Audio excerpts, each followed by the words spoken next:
Assalamualaikum warahmatullahi wabarakatuh. Kali ini saya akan menjelaskan mikrobiologi daripada Clostridium tetani, Neisseria meningitidis. Perkenalan terlebih dahulu, nama saya Surah Nika, NRP 17071, kelompok C2. Bu pembimbingnya Bu Devi. Di sini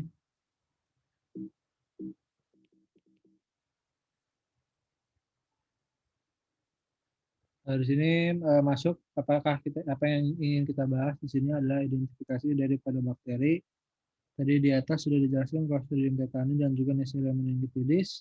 Apa yang akan dijelaskan berupa mikroskopik maupun makroskopiknya. Sekarang kita masuk ke Clostridium tetani. Di Clostridium tetani ini mikroskopiknya itu bentuknya batang, lalu susunannya tunggal, dengan warnanya ungu, sifatnya gram positif, dan juga dengan melakukan metode pewarnaan gram. Bila kita lihat di gambar sebelah, itu sangat mencerminkan apa yang berada di gambaran berupa mikroskopisnya. Walaupun pada Clostridium tetani ini ada yang khas berupa batang yang seperti raket. Lalu pada Clostridium tetani ini ada gambaran berupa makroskopiknya. Kalau pada gambar di sebelah itu pada gambaran agar darah, hanya saja bila kita lihat berupa bisa juga kita lakukan media Brucella agar. Bila terjadi pada media Brucella agar, kita akan melihat gambaran berupa koloni bulat yang tidak rata dan menyebar pada seluruh tampak dari agar tersebut.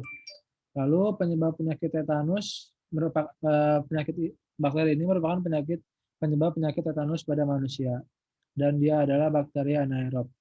Artinya di sini penyebaran daripada bakteri ini itu bisa terjadi pada keadaan ketika anaerob seperti halnya ketika bagian tubuh kita terjadi nekrosis maupun terjadi ketika ada luka kemudian tertutup, tidak adanya udara yang masuk ke luka tersebut, dan juga tidak melakukan pembersihan pada luka tersebut, sehingga menyebabkan bakteri itu mudah berkoloni atau mudah untuk berkembang biak, sehingga menyebabkan bisa menyebabkan penyakit tetanus. Apa yang menyebabkan gejala tetanus yang khas berupa kejang-kejang seperti itu? Dikarenakan pada bakteri ini menghasilkan toksin yang menyebabkan gejala-gejala tersebut. Lalu yang patut diketahui juga dari bakteri ini tidak invasif, artinya bila mana terdapat bakteri Clostridium tetani, diketahui terdapat bakteri Clostridium tetani di luka bagian kaki, dia tidak akan menyebar ke bagian yang lain, kecuali pada bagian luka di lokasi tersebut. Itu membahas mengenai Clostridium tetani. Dan di sini membahas mengenai Neisseria meningitidis. Pada Neisseria meningitidis ini, dia mikroskopisnya itu kokus, lalu susunannya diplococcus, warnanya merah, dengan sifat gram negatif, dengan pewarnaan gram. Bila terlihat pada gambar di sebelah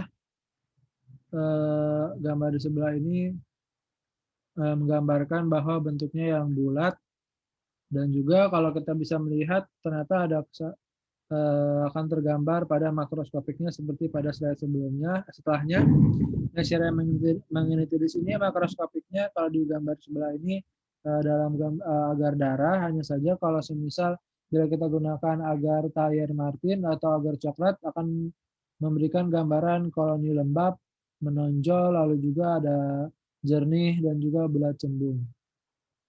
Lalu untuk bakteri ini apakah dia hanya di satu bagian dunia saja? Tidak, tapi dia itu tersebar di seluruh dunia. Waktu itu pertama kali ditemukan bakteri ini merupakan di Swiss di tahun 1800-an. Nah, pada 1800-an ini ditemukan bakteri ini ketika melihat sampel cerebrospinal. Bakteri ini juga paling sering pada anak usia 6 sampai 24 tahun. Lalu bakteri ini juga menjadi bisa tersebar salah satunya bila mana ada pasien atau ada seseorang yang memiliki atau carrier orang dewasa yang membawa bakteri ini di nasofaringitis dia, sehingga bisa menyebabkan penyakit Neisseria meningitidis ini. Seperti itu. Lalu kita lihat pada slide selanjutnya, sudah masuk sumber, ini sumber yang saya ambil, yaitu Syahrul Rahman Agus Buku Ajar Mikrobiologi Kedokteran. Terima kasih. Assalamualaikum warahmatullahi wabarakatuh.